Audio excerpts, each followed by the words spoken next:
Crypto punks, cool cats, and Bored Ape Yacht Club. People are making millions of dollars flipping NFTs. And if you're like me, you probably feel like you're missing out or just confused. So in this video, I'm gonna be calling some NFT millionaires and experts to teach newbies like you and me what we should be doing, and is this for real? If I had $1,000 today to buy NFTs, what would you tell me to do? So I would recommend if you had $1,000, you're trying to turn it into like 10 grand, not financial advice.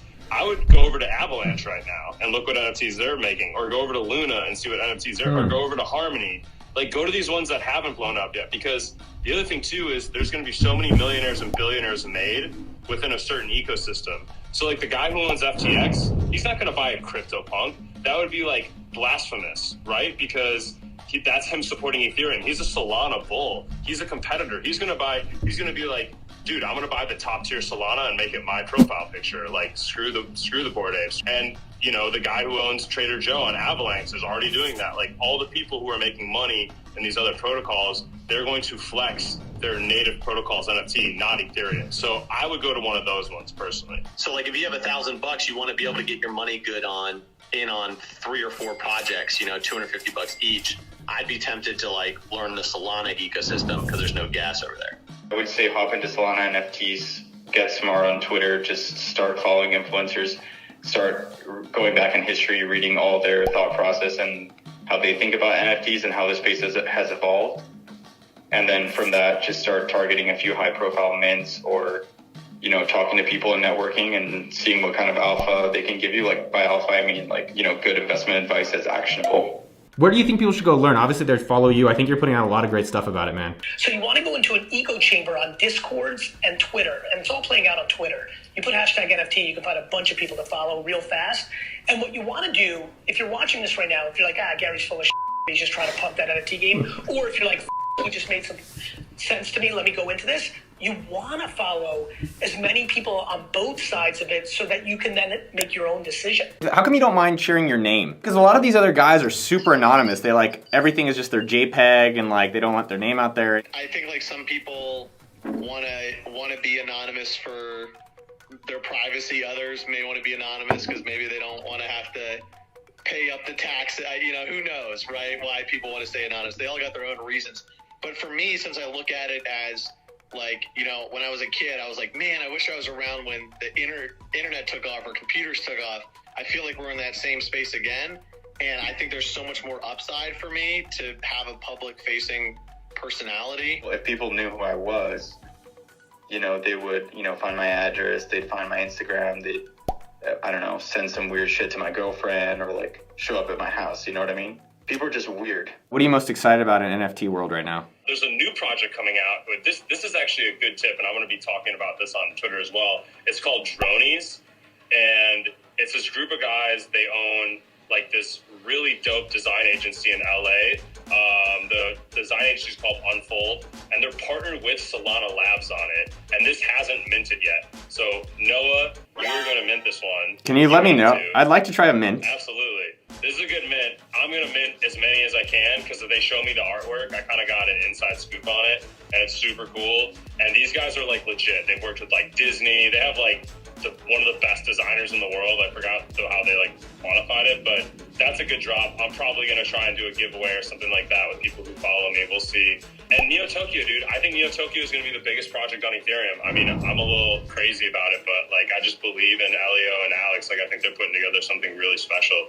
So this like mini nations project is developing an interesting game. Well, I say developing, they've already developed it. It's in beta. They've got like 300,000 players per day, and it's like a battle royale, but in a browser game. And they're launching 10,000 Vikings that will be basically like a season pass for a few seasons and give a lot of other exclusive benefits in game. So that was a cool one. Pravada, you basically play these little crab NFTs and you go like mine stuff, or you can raid. Those absolutely exploded. Like I saw, like it's 2 weeks old and the rare ones are going for like $170,000. It's Internet 99 right this second. So what does that mean? It means that a ton of the projects that are monstrous are going to zero, just like pets.com. But the macro NFT thing is going to be the internet. And I hope VFriends is one of those projects. There's an eBay and Amazon in that pets.com. I have USD which I almost barely believe in, right? Sitting on the side, waiting for the crash so I can buy the things that I think are actually going to come out of it, Amazon, eBay, because it's going to be so attractive, because that's how much I believe in the long term of the collectability investment of NFTs. Which ones? Which ones are you waiting for? CryptoPunks, Bored Ape keeps continuing doing what they're doing. That's going to lock in for me. Then there's people like Danny Cole. He has a project called Creatures. I know he'll always be a successful artist. Got my V-Friends back because I believe in myself the most. What have been your biggest winners and losers on NFTs? I minted a Ape Yacht Club and then sold it the same night for $250,000. I put an offer on a CryptoPunk for about $25,000, and I was being cheap. The guy was asking for $25,500, and then within like 30 minutes, someone just gave him the extra $500, and I was like, oh well, I'll look tomorrow. And they just mooned after that, and I was like, I'll wait for it to cool off. And now the cheapest one you can get is like $400,000, and the one I was bidding on is probably like a $600,000 or $700,000 one. So yeah, I haven't really recovered from that. I'm pretty salty about not getting that punk. Co-founded the Monkey DAO, which is the first NFT DAO in Solana. And basically what it was is, a concerted effort to try and enhance the value of the collection. And the way we did that is we said, to get in here, you have to own a monkey. And then as the price of monkeys went up, the people that are getting into the Discord are all high level, right? Like they're all VCs, or like Steve Harvey, the host from Family Feud, just joined the other day. So it's a cool dynamic where you can interact with like-minded individuals and all of your incentives are all aligned. Like everyone wants the monkeys to do well. Who are the people you listen to or you'd recommend? Soul Big Brain. He's probably the largest NFT collector on Solana. He always puts his money where his mouth is. He'll never, recommend something he doesn't own. And Soul Buckets is really good too. I'll tell you what, one of my buddies, Nick O'Neill, he's great at picking them. He's really good at picking them. If he's bullish on a project, he has an 80 or 90% win rate. He got me into Bored Apes when they were 0.5 ETH. He was super bullish on this project Doodles when it was 0.8. Now it's 3 or 3.5. He has a good knack for picking them. What was the moment that you realized that these NFTs are going to be interesting or they're going to be valuable? The moment that I really realized that NFTs were legit are when Jay-Z bought a CryptoPunk and then changed his profile picture to his CryptoPunk on Twitter. And it's still there today. And I was like, okay, even celebrities, once they catch wind that, Bored Apes and CryptoPunks are a way that, they can kind of flex their success, these are going to be huge. And then just in the last week, Jimmy Fallon bought a Bored Ape. He's got 50 million followers on Twitter. That's why they've gone up by about 100% or maybe 80% in the last week. I bought an ape. Okay, yeah, Bored Apes, yeah. I was gonna say I bought Human One last night for $29 million.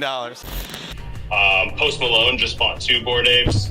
Lots of NBA players. Steph Curry owns a Bored Ape. Von Miller owns a Bored Ape. And there's only 10,000 of them. These NFTs are going to gobble up why people buy Rolexes, why people put bumper stickers on the back of their car, why people ante up on Roblox and Fortnite, why people wear Nikes, why people buy BMWs. Humans communicate through the things they wear and buy greater than anything almost out they do, including how they talk. And NFTs are going to eat up that market. And I understood that in January. I was like, oh, this is why Farmville worked. There's weird videos of me talking about digital currency back in 2011 because I'd already seen it. The things that most stand out are mobile. I think the explosion of mobile, and that will continue. And I'll tell you what I'm really passionate about, virtual currency. I'm completely fascinated by what we're willing to do for virtual goods that you can't hold. I think that is one of the biggest upside markets in the world, and I think that will be a big explosion in 2011. I watched people spend real money on Candy Crush, skins on Fortnite, Roblox, Minecraft. It's all being built, and then I surely know why everyone cared about social media with flexing on Instagram. I'm not much of a collector person, but I did start getting Rolexes, and then my friend recently was like, dude, Rolexes are the same as this stuff. It's just a status. And they're as one form of it. And I was like, oh, that's so interesting. It really is, man. I mean, it's people used to flex Picassos and Rembrandts and Miros and stuff, right? Like, and now that culture is going away. Like, how do you flex a Rembrandt? Like, okay, maybe you send it to a museum and say, oh, I have a painting in the MoMA. Okay, congrats. Or you do a dinner party and all these fancy people stand around it and say, oh, what a good taste and how wealthy you must be. Like, okay, fine. But you can't compare the value of that to, like, if you bought like an alien punk right now for like $15 or $20 million and put it as your Twitter PFP, you'd probably have like 50,000 followers in a week. Han, you would get followers just because of it? 100%. I think that in terms of like the infrastructure, the ideas, like what's happening, if you're looking at like a 3 or 4 year horizon, I think it's the most of, I won't say the most, one of the most valuable spaces to get into, like for anybody. Like if you just get in and you're participating and you're building and you're trying, I'm not saying go mortgage your house, you know, and throw it all in, but even just like participating in it, like all the Fortune 500 companies at one point in time are going to have like an NFT team, right? So for someone just to move up in their careers, having like this kind of experience like on their resume and being the know-how and the knowledge to talk about it, I think is going to be valuable. I wasn't around for the ICO, you know, in 2018, the ICO craze in crypto where people were just launching and raising crazy money for crazy ideas. I have a feeling that it's the same thing happening now in the NFT space. So there's probably going to be a painful shock at one point in time, but my philosophy is like, especially since I'm focusing a lot on like building projects now, that like on a 2 to 3 year horizon, even if I walk away from it with nothing, the skill set's going to be invaluable. If you like this video and you're interested in how you should invest your first $5,000 into crypto projects, make sure you check out this video where I interview crypto millionaires for their advice. And if you haven't already, make sure to like this video and subscribe to the channel. Uncle Noah loves you, and I'll see you out there. Pew, pew.